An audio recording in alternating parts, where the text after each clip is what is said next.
설교하면 참 힘들어요. 뭐 육체적으로 힘들고 머리로 힘든 게 아니라 그냥 힘들어요. 이유가 뭐냐면 나는 분명히 똑바로 설교했는데 듣는 사람이 다르게 들을 때도 많이 있거든요. 저기 분명히 얘는 모세인데 얘가 노아라고 그럴 때가 있어요. 그러면 헷갈리는 교인들이 가끔 있거든요. 설교하다가 갑자기 왜 모세 얘기하다 노아가 나오냐 그랬다 보니까 나는 요쪽 동대문 쪽을 자꾸 얘기를 했는데 이상하게 서대문 쪽으로 듣는 사람들이 간혹 있어요. 그게 설교가 참 힘들다. 저는 지난주에 위로 설교라고 위로하려고 설교했는데 시험 받는 사람도 있었던 것 같아. 그래서 이거 참 힘들다 했는데 오늘도 말씀에 하나님 주시는 위로가 넘치기를 주님의 이름으로 축복합니다. 아멘. 지난주에 참 감사할 때 나가시면서 몇 분이 이렇게 손을 잡고 목사님 오늘 말씀에 위로가 많이 됐습니다 하고 말씀하는 분들도 계시고, 또 어떤 분들은 전혀 덤덤하게 나가는 분도 계시고, 어떤 분은 말하고 싶은데 쑥스러워서 말 못하고 나가는 분도 계시고, 그래서 저는 좋게 생각할 겁니다. 말 안 하고 나가는 분은 다 은혜 받았는데 쑥스러워서 못하는 분으로 아멘, 아멘. 감사합니다. 이렇게 뭐가 죽이 맞아야 설교가 은혜가 되겠죠. 사람은 누구나 다 위로가 필요합니다. 왜 위로가 필요하냐? 요즘같이 경제가 어려운 때 사업 얼마나 힘듭니까? 위로가 필요하죠. 또 건강하면 좋은데 왠지 모르게 몸에 이상현상이 자꾸 생겨요. 평생 행복하게 천년만년 살 줄 알았는데 배우자가 병들어 고생을 해. 그러다 보면 누군가가 위로해 주는 사람이 필요하겠지요. 또 어떤 때는 보면은 자녀들로 인해서 너무 속상해, 도대체 잘 해결이 안 돼. 그런 때도 위로가 필요하겠지요. 또 어떤 때 보면 신앙생활 잘하려고 무척 노력을 해요. 나 예수 잘 믿고 열심히 봉사해야지. 그런데 이상하게 또 시험에 빠져. 그런 사람에게도 위로가 필요하지요. 사람들은 나름대로 위로를 찾아갑니다. 그런데 사람들이 해주는 위로는 좋기는 한데 단점이 뭐냐? 오래 가지 않는다는 겁니다. 잠시라고 하는 거죠. 이게 참 안타깝다. 이유가 뭐냐? 상처는 치료를 하는데 근본적 문제는 해결을 못 해주는 거야. 그러니까 위로가 되기는 해서 위로 받기는 했어. 그런데 근본적 문제가 해결이 안 되니까 또다시 다른 게 고개를 쑥 들고 나오더라. 이것이 인간이 주는 위로의 한계다. 그러면 하나님께서 주시는 위로는 어떨까? 그리고 보니까 영혼을 살리고 절망 가운데 소망을 더해주고 또 상처 입은 심령을 회복시켜 주십니다. 그러니까 근원부터 치료한다는 거죠. 하나님의 위로는 우리의 문제의 근원부터 치료를 한다 하는 것입니다. 오늘 본문 말씀은 이스라엘 백성들이 바벨론 포로 생활로 지치고 힘들어 있을 때, 우리도 일제강점기 36년 동안 포로로 잡혀가진 않았지만 주권을 뺏기고 많이 힘들었지 않습니까? 그런데 이스라엘은 아예 잡혀갔잖아, 다른 나라로. 그러니 얼마나 지치고 힘들었겠습니까? 이때 하나님께서 주시는 위로의 말씀, 이사야 선지자를 통해서 주시는 위로의 말씀입니다. 성경을 많이 읽어보시고 연구하신 분들은 좀 아시겠지만 이사야서가 66장으로 되어 있는데 1장부터 39장까지는 혼내고 징계하고 그런 말씀들이 나와요. 그리고 40장부터 마지막 66장까지는 위로하고 격려하고 소망을 주는 말씀이 나와요. 그래서 어떤 학자는 이렇게 말합니다. 이사야서를 쓴 이사야가 2명이래. 한 사람이 39장까지 쓰고 한 사람이 40장부터 썼대. 그렇게 말하는 학자도 있어요. 근데 우리는 그거 안 따라가요. 그냥 이사야는 한 사람이다. 하는데 왜 그러느냐? 말씀을 전하는 내용에 따라서 다르죠. 어떤 말씀을 전했느냐에 따라서 문체가 좀 둔탁하기도 하고 딱딱하고 들을 때 무겁게 느껴지죠. 또 위로하고 격려하는 말은 부드럽지요. 들을 때 뭔가 마음이 편해지죠. 그러니까 39장까지의 말씀과 40장부터의 말씀이 차이가 나더라 하는 거죠. 40장부터 위로의 말씀의 시작이라 그랬는데 오늘 말씀의 1절 시작하는 부분부터 어떻게 됐느냐?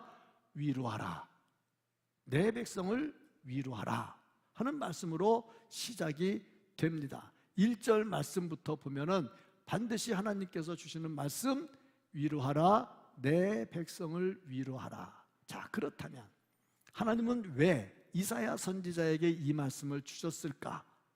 그러면 하나님께서 위로해 주신다고 하는데 하나님께서 주시는 위로는 어떤 것일까? 어떤 사람이 하나님께 위로를 받으며 살까? 그렇다면 우리가 위로받고 싶은데 어떻게 하면 하나님께 위로받을 수 있을까? 오늘 말씀에서 그 문제가 잘 해결되고 위로하시는 하나님 찾아오셔서 우리를 위로하셔서 힘을 얻고 이 힘든 세상 승리하며 살기를 주님의 이름으로 축복합니다. 아멘. 먼저 이 말씀을 통해서 우리에게 주는 것, 그러면 하나님의 위로를 받으려면 어떻게 해야 될까? 참된 위로를 받으려면 먼저 우리가 마음의 자세를 철저하게 준비해야 되겠다. 준비해야 주님의 위로를 받는다는 겁니다. 3절 말씀을 보면은 광야에서 외치는 자의 소리여 이르되 너희는 여호와의 길을 예비하라. 위로는 하나님이 주시는데 하나님을 만나야 될 거 아닙니까? 하나님이 오시는 길을 준비하라는 거야. 하나님이 오시는 길을 어떻게 준비하는데? 길을 닦으래. 그리고 보니까 예전에 왕이 이 마을에 행차한다 그러면 제일 먼저 마을 사람들이 하는 게 뭐냐? 길이 똑바르지 않고 좀 이렇게 삐딱하게 꾸불꾸불 됐어. 그럼 길을 다 정비를 해, 일자로. 보니까 땅이 울퉁불퉁해. 그럼 올라온 거는 깎고 내려간 데는 채우고 평평하게 만들어. 왕이 오려고 하면, 왕이 모시려고 하면 길이 좋아야 돼. 우리 원님 지나가려고 길 닦는다는 말 있잖아요. 그 길을 잘 닦아놔야 돼. 그거를 이사야 선지자가 말씀을 하면서 하나님이 오시는 것을 말씀하고 있는 거야. 이게 무슨 말씀인가 하고 보니까 뭔가 하나님의 위로를 받으려면 준비해야 되는데 내 마음이 삐딱한 거 좀 펴라 이거야. 삐딱하면 은혜가 안 돼. 울퉁불퉁한 거 좀 깎아내리라 이거야. 쭉 올라간 거는 딱 쳐서 깎아내리고 기죽어 갖고 쭉 있는 거는 좀 채우고 좀 차라 이거지. 그러니까 위로를 받으려면 마음의 준비를 철저하게 해야 된다. 그러면 삐딱한 것을 펴고 울퉁불퉁한 것을 펴는 방법이 뭐냐? 그 마음을 그렇게 하는 게 뭐냐? 나는 연약한 존재야.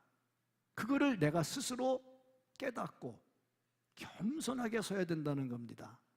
그러니까 툭 올라온 거는 딱 쳐서 깎아야 돼. 교만하게 고개 쭉 드는 거는 딱 쳐서 깎아야 돼. 기죽어가지고 쭉 내려간 거는 좀 채워야 돼. 그러니까 마음의 준비가 철저하게 되는데 6절 말씀 보면은 모든 육체는 풀이요. 하나님이 우리 보러 풀이래. 왜 풀이라고 그래? 풀이 막 자라는데 딱 치면 다음날 가면 다 시들어가지고 막 아무것도 아니잖아. 그 다음에 모든 아름다움은 들의 꽃과 같다. 꽃 예쁘잖아. 얼마나 가?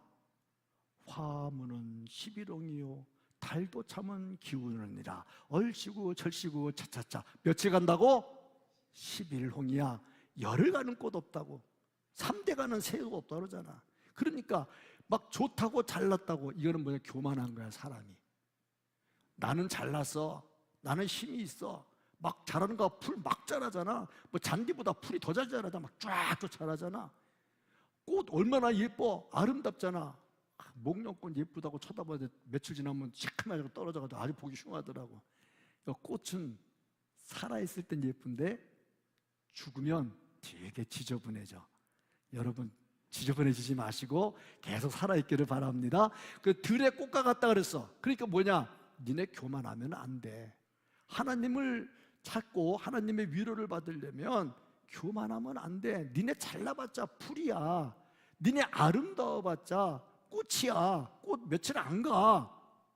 그러니까 이런 마음의 준비를 가지고 있는 사람, 연약한 사람, 그런 사람이 하나님의 위로를 받는다는 겁니다. 그렇지 않습니까? 위로 누가 받아요? 잘난 사람 위로 못 받아요. 잘난 사람은 칭찬 듣죠. 근데 못난 사람은 위로를 받아야 돼. 힘든 사람은. 누가 음식점을 찾아갑니까? 배고픈 사람이 가요. 누가 병원에 갑니까? 아픈 사람이 가요. 누가 하나님의 위로를 받습니까? 마음이 겸손하고 굶주린 사람이 하나님의 위로를 받는다 하는 얘기죠. 그래서 어떻게 되느냐? 영적으로 빈곤함을 깨닫는 사람, 이런 사람이 하나님의 위로를 받는다. 그런 영적으로 빈곤한 사람은 뭘 깨닫고 뭘 구하느냐? 말씀을 사모해. 하나님의 말씀, 하나님이 나에게 뭐라고 말씀하시는가? 그러니까 말씀을 많이 묵상을 하고 설교를 들어도 아주 신중하게 잘 들어야죠. 제가 이렇게 설교하면서 간혹 말에 실수가 막 나오고 어떤 때는 하다가 얼버무릴 때가 있는데, 왜냐? 혹시 내가 실수하는 거 아니야? 자신 없으면 얼버무릴 때가 있어. 그렇게 하는데 이런 말씀을 잘 듣고 말씀을 들을 때 하나님께서 주시는 음성도 같이 들리는 겁니다. 그런데 더 중요한 거, 듣는 것보다 더 중요한 거, 순종하는 겁니다. 굉장히 중요하죠. 말씀을 듣고 순종한다. 말씀을 듣고 순종하면 은혜가 충만하고 하나님의 위로가 넘쳐요. 그러면 어떤 사람이 말씀을 듣고 순종하느냐? 경외하는 사람, 존중하는 사람, 말씀을 선포하는 주의 종을 존중하는 사람이 은혜를 받고 위로를 받습니다. 만약에 이게 안 되면 위로가 안 돼요. 보세요. 예수님이 말씀을 선포했죠. 은혜의 말씀, 서기관들과 바리새인들이 전하지 않는 권위 있는 말씀, 그런 말씀을 선포해도 은혜를 못 받아. 왜? 예수님을 존중하지 않았거든. 그러니까 아무리 좋은 말씀을 선포를 해도 내 마음이 겸손하지 않으면 위로가 안 돼. 은혜가 안 돼. 오늘 말씀했죠. 높은 튀어나온 것은 깎아서 내리고, 기죽은 것은 채워서 메꾸고, 삐딱한 것은 바로 채우고. 하나님 말씀입니다. 말씀입니다. 이 말씀을 따라가는 사람이 하나님께서 주시는 은혜를 받더라, 이겁니다. 우리 친구 중에 관계 신학을 전공한 친구가 있어요. 지금 우리 총회 GMS 이사장을 하고 있는데 관계 신학을 했어. 관계 신학이 뭐냐? 목회는 관계가 좋아야 된다, 뭐 그거지. 관계 좋으려면 여러 가지 방법 많잖아요. 중요한 거, 목사랑 관계가 좋으면 은혜를 받는다. 관계가 안 좋으면 은혜를 못 받는다. 그거예요, 그게 관계신학. 그러니까 목사는 교인들과 관계가 좋아야 된다. 관계 좋으려면 방법이 여러 가지가 있죠. 우리 대동 플랫폼 카페도 굉장히 좋은 데가 있고 스토리아도 있고 얼마나 많아요. 관계가 좋아야 된다. 관계가 좋으려면 대화가 돼야 돼. 대화가 되려면 어떻게 해야 돼? 높은 것이 깎여져야 돼. 높은 것이 깎여지고 삐딱한 것이 펴져야 돼. 그래야 관계가 되는 거죠. 그래서 주님께서 찾아오시는데 우리가 높은 것을 깎지 않고 삐딱한 것을 펴지 않으면 하나님 찾아오셔서 위로가 안 된다는 겁니다. 그러니까 하나님의 위로를 받느냐 못 받느냐의 문제가 어디 있느냐? 내 자신에게 있는 거야. 말씀 앞에 겸손하면 은혜가 임하고, 말씀 앞에 겸손하면 위로가 됩니다. 지금 책망하는 게 아니라 위로 받으라고 하는 얘기예요. 주님께서 주시는 위로를 받기 위해서 겸손하게 삐딱한 거 펴고, 높은 거 깎고, 기죽은 거 다시 살리고, 참 주님 앞에, 정말 주님 앞에 마음의 준비를 다하기를 축복합니다. 이런 사람들은 어떻게 하느냐? 하나님을 바라봐. 아주 전능하신 하나님만, 다른 거 안 바라봐. 우상 안 바라봐. 위로를 얻기 위해서 우리가 찾아야 될 대상이 누구냐? 하나님. 하나님이 어떤 분이냐? 11절 말씀을 보면은 목자같이 양을 보호한다 그렇게 말씀을 했어요. 목자가 양을 보호하려면 늑대가 오면 늑대랑 싸움을 해요. 다윗도 사자와 싸움했잖아요. 그랬잖아요. 양을 지키려고. 그러니까 하나님께서 우리를 지켜주시는데 하나님 최선을 다해서 우리를 붙들어 주신다. 그 하나님이 어떤 하나님이냐? 전능하신 하나님이다. 우리가 두려워하는 문제, 내가 안고 있는 문제, 사람이 해결하지 못하는 문제, 정말 기도해도 잘 안 되는 문제들이 많아요. 그런 문제를 다 해결할 수 있는 능력이 있으신 분이 누구냐? 우리 하나님이다. 우상에게는 그런 것이 없다. 하나님은 어떤 능력을 가지고 있느냐? 말씀으로 천지를 창조하신 분이다. 그러니까 이런 분에게 위로가 나온다? 위로가 된다는 얘기죠. 이런 하나님의 위로가 우리에게 임하기를 축복합니다. 사람의 말보다 하나님이 주시는 이 말씀이 진짜라는 거죠. 시편 121편 2절 말씀을 보면은 나의 도움은 1절도 있죠. 내가 산을 향하여 눈을 들리라. 나의 도움이 어디서 올까? 얼마나 답답해. 앞에 큰 산이 막혀가지고 해결이 안 돼. 얼마나 답답해. 진짜 위로받고 싶어도 위로가 안 돼. 이때 나오는 말, 나의 도움은. 다 같이 읽겠습니다. 천지를 지으신 여호와에게서로다. 하나님이 누구냐? 천지를 지으신 분이야. 그 하나님이 나를 지켜주시고 나를 보호하시고 나를 위로해 주신다는 거야. 그러니까 이 위로는 절대 흔들리지 않는 위로다.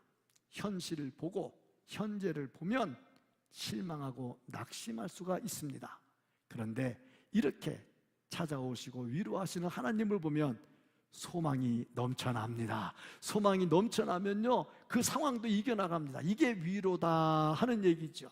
이런 사람에게 나타나는 특징, 불평하지 않더라 하는 얘기입니다. 불평하지 않아요. 은혜 받으면 불평하지 않아요. 또 거꾸로 불평하지 않아야 은혜를 받아요. 두 가지 가치입니다. 불평하면 은혜가 안 됩니다. 불평하면 절대 은혜가 안 됩니다. 겸손하고 감사하고 그래야 은혜가 되지요. 또 은혜 받으면 절대 불평하지 않습니다. 거꾸로 잘 생각해 보세요. 내 입에 불평이 많다? 은혜가 떨어졌다. 왜 은혜가 안 된다? 불평이 많다. 우리에게서 불평 다 물러가기를 축복합니다. 한번 선포하죠. 불평아 물러갈지어다. 다시 한번 불평아 물러갈지어다. 불평이 없어져야 돼. 불평이 사라져야 은혜가 된다. 근데 유다 백성들 불평했어. 왜? 좀 포로로 잡혀갔잖아. 포로로 왜 잡혀갔다고 생각해서 지네들이 죄 져가지고 하나님께 혼나고 있는 거잖아. 그런데 그렇게 생각을 안 해. 이게 참 묘한 거야.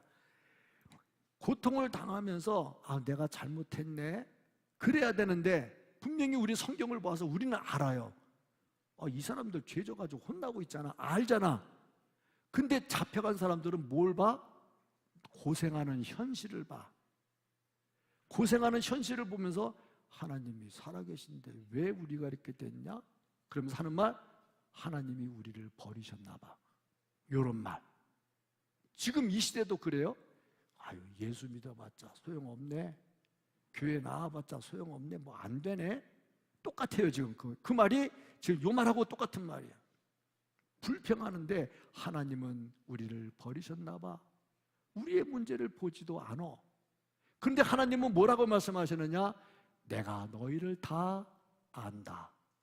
내가 너희를 버리지 않았다. 이렇게 말씀을 하십니다. 너무 다른 거야. 불평하다 보면 이런 하나님의 음성이 안 들려. 그런데 마음을 겸손하게 내려놓고 불평을 버리면 음성이 들려. 음성이 들리면 또 불평을 안 해. 그러니까 불평이 사라지게 된다. 우리의 형편을 다 아신다. 이런 하나님은 어떠냐? 지치지도 않아. 넘어지지도 않아. 28절 말씀을 보면은 영원하신 하나님 여호와는 피곤하지 아니하셔. 우리 조금만 하면 피곤하잖아. 지금도 피곤한 사람 한두 분 계신 것 같아. 그래서 이게 천당과 지옥이 왔다 갔다 하면 한 분 계시는 것 같아. 하나님은 졸지도 않고 주무시지도 않고 피곤하지도 않고 곤비하지도 않으시다 하는 얘기죠. 이런 하나님을 우리가 어떻게 해야 되느냐? 신뢰해야 된다. 30절, 31절 말씀을 보면은 소년도 넘어져요.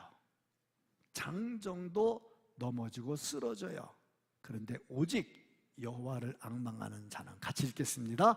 새 힘을 얻으리니 독수리가 날개치며 올라감 같을 것이요 다른 박질하여도 곤배하지 아니하겠고 걸어가도 피곤하지 아니하리로다. 아직 문제는 해결이 안 됐어. 그런데 하나님이 이 말씀을 주셨어. 내가 받았어. 마음에 소망이 막 생겼어. 드디어 위로가 시작이 되더라 하는 겁니다. 제가 설교하면서 코리텐 붐이라는 여자에 대해서 여러 번 했기 때문에 혹시 그 이름이 기억나는 분 계실지 모르겠어요. 2차 세계대전 당시에 독일의 포로로 잡혀갔습니다. 독일의 포로로 잡혀갔는데 유대인이잖아. 하나님을 믿으니까 많은 박해를 받았죠. 우리 역사를 알고 있지 않습니까? 그 사람 유대인들 600만 명을 죽였다고 그러잖아. 그렇게 많이 죽였는데 그 사람들을 죽여가지고 시체를 얘기해서 비누를 만들었다 그러잖아. 그 비누로 지네 목욕도 했다 그러잖아. 그러다 보니까 감옥에 갇혔어요. 감옥에 갇혀서 너무너무 힘들어요. 벼룩이 들끓는 생활을 했어요. 그래서 불평을 했어요. 하나님, 제가 하나님 잘 믿는데 왜 이렇게 고생을 해야 되고 옆에 사람들 하나씩 불려나가면 그 사람 이제 비누로 바뀌는 거야. 이제 그런 상황을 보면서 불평이 막 나온 거야.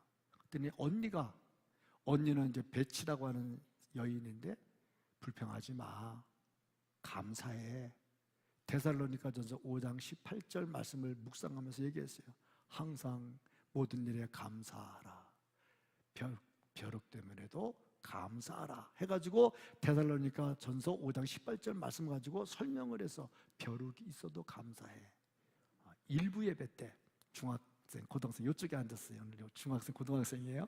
얘들아, 니들 벼룩이 뭔 줄 아냐? 이가 뭔 줄 아냐? 몰라. 벼룩이 뭔지 이가 뭔지 몰라. 여기 계신 분들은 다 아실 만한 것 같아.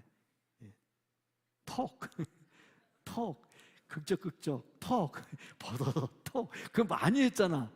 더군다나 햇빛에 나가 앉아서 슬슬 기어나오면 잡아도 톡. 그거 많이 했잖아. 감옥에 있는데 너무 힘들었어. 힘들어가지고 불평하니까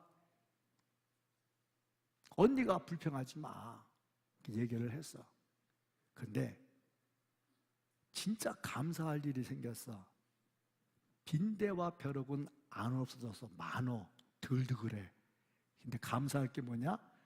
벼룩과 빈대가 많으니까 독일군 이 교도관들이 안 와. 왜 안 와? 오면 이가 달라붙으면 집에 가면 골치 아프거든. 안 와. 그래서 하나님께 마음껏 예배할 수 있었대잖아. 환경이 바뀌어서 감사하고 위로가 되기도 해요. 그런데 환경은 안 바뀌어도 위로와 감사가 막 나와요. 왜? 하나님 앞에 겸손하게 엎드렸잖아. 높은 거 깎았잖아. 낮은 거 메웠잖아. 삐딱한 거 세웠잖아. 그러니까 은혜가 된다는 겁니다. 그렇습니다. 하나님께서 주시는 은혜, 정말 그 누구와도 비교가 안 될 은혜가 있는데 불평하는 사람에게는 그게 안 되더라.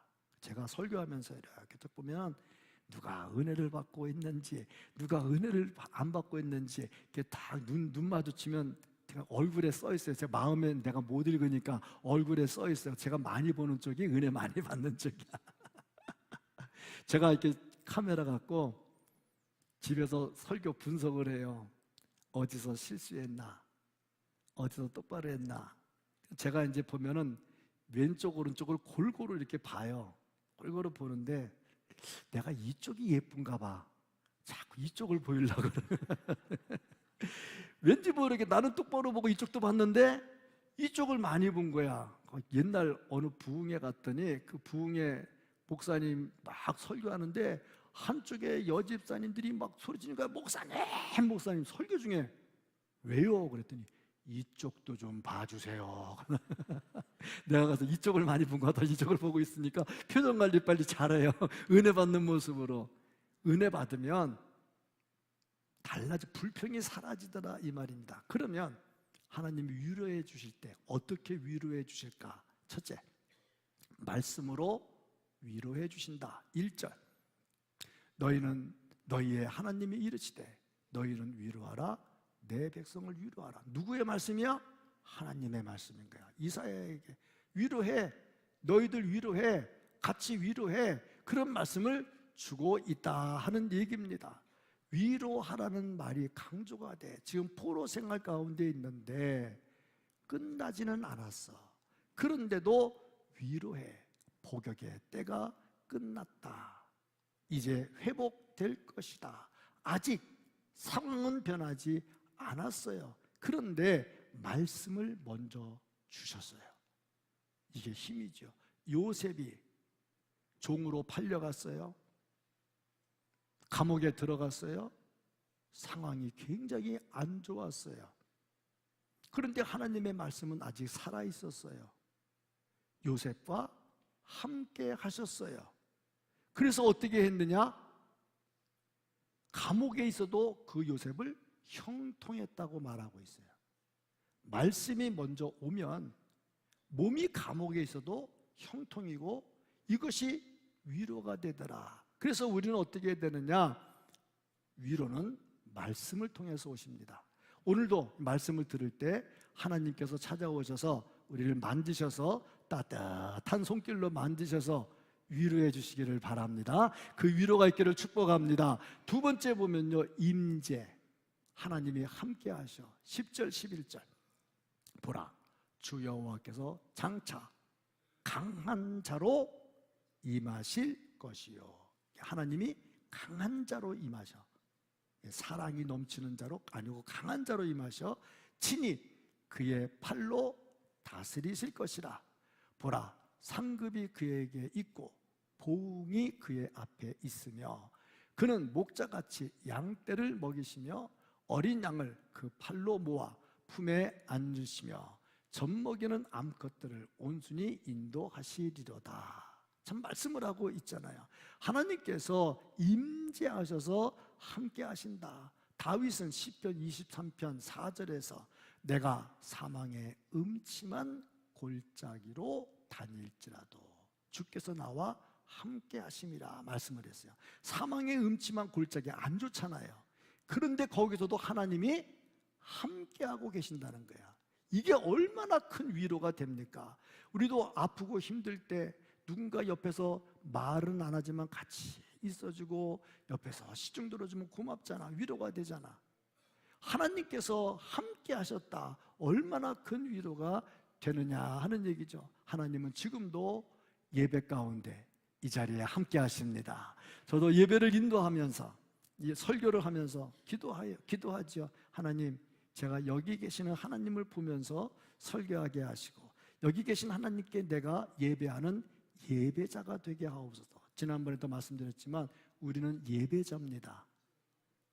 감독자가 아니에요. 예배자예요. 예배를 감독하는 자가 아니라 예배자예요. 예배를 보는 자가 아니에요. 누가 예배 보러 가자 그러잖아. 예배를 보는 자가 아니야. 예배를 하나님께 올려드리는 거야. 저도 기도할 때 그 얘기해요. 설교하다 보면요, 하나님 여기 계신 것보다 내 설교 원고에 집중할 때가 많거든. 그럴 때는 이건 아니다 하고 다시 또 생각을 하고, 하나님이 여기 계십니다. 여기 계십니다. 그 하나님이 우리를 만져주십니다. 따뜻한 손길로 만져주십니다. 임재하는 거죠. 성령으로 임재하신다. 세 번째, 사람을 통해서 우리를 위로해 주시더라. 어떤 사람? 엄마, 아빠, 심지어 아들, 딸, 친구, 옆에 있는 권사님, 옆에 있는 장로님, 옆에 있는 집사님, 사람을 통해서 우리를 위로해 주십니다. 어떤 때는 막 시험에 들어있는데 권사님이 찾아오셔서 속상하지, 나도 속상했어. 그러면 또 위로가 돼. 위로가 됩니다. 그러니까 여러분들은 위로자가 되기를 축복합니다. 위로가 될 사람을 통해서 고린도후서 1장을 보면 위로받은 사람은 또 다른 사람을 위로하는 자가 되라 하고 말씀하고 있습니다. 교회는 위로하는 교회가 되어야 되고 또 성도는 위로하는 성도가 되어야 됩니다. 하나님이 사람을 통해서 위로하신단 말이죠. 네 번째, 약속. 이게 큰 겁니다. 약속. 약속은 뭐냐? 해결해 주신다는 거야. 몸에 상처가 있으면 그냥 위에만 닦는다고 되는 건 아니야. 이 상처가 왜 생겼는지 찾아가지고 빈 건지 칼에 빈 건지 망치에 두들겨 맞은 건지 해서 근원 치료를 해야 될 거 아니에요. 그래야 빨리 낫는 거 아니겠습니까? 그러니까 하나님께서 우리의 문제를 해결할 때 어떤 말씀을 하시느냐? 약속을 해주셔. 미래 그냥 잘 될 거야 걱정하지 마, 그런 정도가 아니라 소망을 주는 위로. 오늘 말씀도 보면은 소망을 주는 말씀이야. 현재는 바벨론 포로야. 그런데 위로해. 왜 위로해? 너희들 복역의 때가 이제 끝났어. 아직 안 끝났거든요. 끝날 것을 약속을 해주시는 것입니다. 현실은 아직 안 바뀌었다고 하나님 이건 아니죠 그럴 것이 아니라 이미 하나님의 약속이 오면 현실도 바뀔 것으로 믿어야 되죠. 소망이 생기죠. 내가 뭐 암에 걸렸다. 암에 걸렸는데 걱정이 된다. 그런데 의사랑 얘기하다 보니 이거는 괜찮습니다. 이런 병은 99%가 괜찮습니다. 그러면은 한 1년만 버티세요. 아파도 약 맞고 주사 맞고 항암하고 1년만 버티면 다 정상됩니다. 그러면 1년이 괴로운 게 아니라 소망 때문에 견뎌. 약속. 의사의 약속도 그렇잖아. 하물며 천지를 지으신 하나님이 우리와 함께 하시면서 해결해 주신다는데 어찌 이것이 위로가 안 되겠느냐? 이게 진짜 위로가 된다는 겁니다. 제가 전에도 한번 말씀을 드렸는데 의사가 수술을 한 다음에 다시 그 의사한테 계속 진찰 받으러 한 4년째 가잖아요. 제가 불편한 게 있어서 얘기를 해요. 이게 불편하고 이게 불편하고. 그러면 의사들은요 약 처방을 막 다 세게 해주고 더 해주고 막 그래요. 근데 그 얘기를 하면서 제가 그랬어요. 근데 이게 언제쯤 좋아져요? 의사가 하는 말, 아이고 나이도 있는데 더 좋아질 생각은 하지 마시고요, 그냥 지금까지 잘 버티는 것만 대단한 거예요. 얘기를 하니까 운동하는데 힘이 안 생기는 거야. 해면 뭐해? 뭐 안 낫는다는데. 그랬는데 며칠 전에 종합검진 갔는데 의사가 하는 말, 요즘 약도 좋아졌고 지금 기적을 체험하고 있는데 경추 수술하고 이렇게 된 걸 자기가 본 기억이 없는데 정말 대단합니다. 조금 더 하면 더 좋아질 겁니다. 그러니까 이제 운동하고 싶은 마음이 또 생기더라고. 참 감사해. 그렇죠. 왜? 소망이 있잖아. 그러니까 우리는 소망 있는 말을 해줘야 돼. 그래야 위로가 되는 거야. 같은 말도 그따위로 해가지고 되겠나 그러지 말고 조금만 더 하면 되겠다. 같은 말도 다르잖아. 하나님께서 우리를 위로하시는데 소망을 주셔. 예수님 뭐라고 그러셨느냐? 오늘 말씀에 복역의 때가 끝났다. 그러니 지금까지는 제가 바벨론과 이스라엘 말씀을 했어. 여기서 한 단계 넘어가서 이제 우리에게 와야 돼. 복역의 때가 끝났다는 말이 뭘까? 우리는 죄의 노예가 됐었어. 사탄이 중간에 껴가지고 자꾸 장난질하면 사탄에게 놀아놨어. 너 이렇게 해야 되잖아. 이게 정의고 이게 공이거든. 그러면서 자꾸 하면은 내가 왠지 모르게 정의가 된 것 같아 막 하는데 지가 틀려먹었거든. 근데 정의라고 막 하거든. 그래서 우리가 놀아놨다고 사탄에게. 그랬는데 그로 인해서 죄의 노예가 됐잖아. 근데 예수님이 오셔서 십자가로 죄의 문제를 해결했잖아. 그러니까 이제 복역의 때가 끝난 거야. 우리에게는 죄로 인한 고통의 때가 끝난 겁니다. 그래서 우리에게 영원한 나라를 주셨어. 그래서 우리는 어떻게 사나 죽으나 그 나라를 생각하면서 살아. 소망이 있잖아.